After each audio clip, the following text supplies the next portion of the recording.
দাদিকে আর একা একা থাকতে দিব না। এই বিশাল বড় মাটির বাড়িটা এখন থেকে ফাঁকাই পড়ে থাকবে, তালা বন্ধ। দাদিকে নিয়ে শহরে চলে যাচ্ছি। দাদু বাড়িতে আসা আমাদের 3-4 দিন হয়ে গেল। আজকে আমরা একদম রেডি, বাসায় চলে যাব। তবে দাদিকে একা রেখে যাব না, দাদিকে নিয়েই যাব। সাথে একটু আম কাঁঠালও নিয়ে যাব। বাড়ির পিছনে আমাদের অনেক বড় একটা জায়গা আছে যেখানে আমের গাছ, কাঁঠালের গাছ আছে। কাঁঠাল যদিও এখনো কাঁচা, তবে কাঁচা কাঁঠালের তরকারি খেতে আমার খুব ভালো লাগে। সাথে কিছু কাঁচা আমও পেরে নিয়েছি। এই কাঁচা আমগুলো বাসায় নিয়ে গিয়ে মাখিয়ে খাবো। কাঁঠাল সব প্যাক করে নিলাম আর এদিকে দাদিকেও রেডি করে নিচ্ছি। এই বড় বাড়িতে আমার দাদি একাই থাকে। আমার দাদা তো অনেক আগেই দুনিয়া ছেড়ে চলে গেছে। তবে আমার দাদিকে কোনোভাবে এই বাড়ি থেকে নিয়ে যেতে পারি না। এই বাড়ির উপর দাদির টান অন্যরকম। এইবার অনেক বুঝিয়ে শুনিয়ে নিয়ে যাচ্ছি। বয়স্ক মানুষ এত বড় একটা বাড়িতে কখন কি বিপদ আপদ আসে বলা যায় না। এখন দাদিকে সুন্দর করে বুঝাইছি সে তার ছেলেদের বাসায় থাকবে 15 দিন করে। আর এই এত বড় বাড়িটা এখন থেকে তালা বন্ধ থাকবে। যখন আমাদের গ্রামের বাড়িতে আসতে মন চাইবে তখন আমরা এসে বাড়িটাকে পরিষ্কার করে নিয়ে কয়েকদিন থাকবো, কোনো সমস্যা নাই। আমার দাদিকে অনেকবারই নিয়ে যাওয়া হয়েছে শহরে, বাট সে থাকতেই চায় না। বন্দি ফ্ল্যাটে একদমই তার মন বসে না। তবে সব দিকে চিন্তা করতে হবে। এখন দাদির অনেক বয়স হয়ে গেছে, একা একা আর কয়দিন থাকবে এই বাড়িতে। আমাদের সব ব্যাগ প্যাক করা কমপ্লিট আর এই বড় বাড়িটা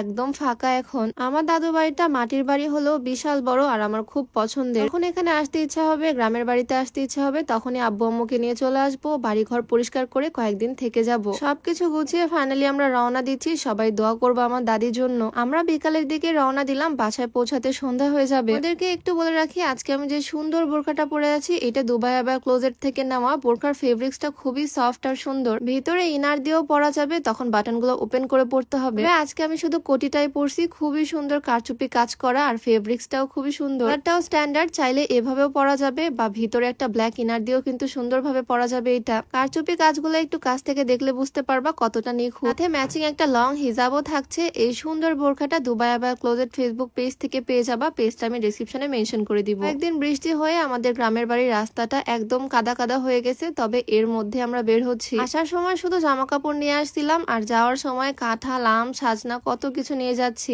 এতক্ষণ তো আমার দাদি ভালোই ছিল, তবে হঠাৎই কান্নাকাটি শুরু করে দিছে। দাদি বাড়ি ছেড়ে যেতেই চাচ্ছে না। কত বুঝাচ্ছি আমরা আবারও আসবো, কয়েকদিন করে ঘুরে যাবো এই বাড়ি থেকে, বাট দাদি কান্নাকাটি করতেছে। বাড়ির মেন দরজার চাবিটা শুধু পাশের বাড়ির এক বড় আম্মুর কাছে দিয়ে আসা হয়েছে, কারণ বাড়ির মধ্যে গরুর খাবার দাবার আছে, আমাদের গরুর খামার আছে পাশেই। দাদিকে অনেক করে বুঝালাম, আসলে স্বামীর বাড়ি তো ছেড়ে যেতে মন চাচ্ছে না। যাই হোক, কাদা বৃষ্টির মধ্যে আমরা বের হয়ে পড়লাম। আমার হাতে হচ্ছে মোমোর ঝুড়ি, মানে হাতের মধ্যে আছে আমাদের বিড়াল। কয়েকদিনের বৃষ্টিতে মাটির রাস্তা যে পরিমাণে কাদা হয়েছে বলার বাইরে। তবে এই বৃষ্টি কাদার মধ্যে আমরা রওনা দিলাম। 1.5-2 ঘন্টার মতো সময় লাগবে আমাদের বাসায় পৌঁছাতে। আমরা সবাই তো খুশি মনে রওনা দিলাম, কিন্তু আমার দাদির মুখের দিকে তাকালে মায়া লাগতেছে, এমন মন খারাপ দাদি। গ্রামের এই সুন্দর রাস্তা দিয়ে যেতে আমার ভীষণ ভাল লাগে। কি সুন্দর রাস্তা, আর একটু পরে সবাই ঘুম। আমার দাদি তো একদম জিব্বা বের করে ঘুমাচ্ছে। মাঝ রাস্তায় এসে একটু জুস, ড্রিঙ্কস, পানি কেনা হলো। ভিডিওর মাঝে খুবই ইফেক্টিভ একটা প্রোডাক্টের সাথে তোমাদেরকে পরিচয় করিয়ে দিই, যেটা হচ্ছে প্রিমিয়াম নিউট্রিশন ও মিল্ক নিউট্রিশনের এই কম্বোটা। যারা একটু মোটা হতে চাচ্ছ, ওজন বাড়াতে চাচ্ছ, নিশ্চিন্তে এটা নিতে পারো। এটা মুখের চাপা ভাঙা দূর করবে, ওজন বাড়াবে, ক্যালোরি যোগান দিবে, ঘুম নিয়মিত করবে, খাবারের রুচি বাড়িয়ে স্বাস্থ্যবান করবে। এসডিএ অনুমোদন করা, তাই সাইড এফেক্টের কোনো ভয় নাই। শেখ অ্যাভিনিউ ফেসবুক পেজ থেকে তোমরা এই প্রোডাক্টটা পেয়ে যাবা। এইদিকে আম্মু আর দাদির মাঝখানে চিপায় বসে জার্নি করে আফিয়া তো একদম অসুস্থ হয়ে গেছে।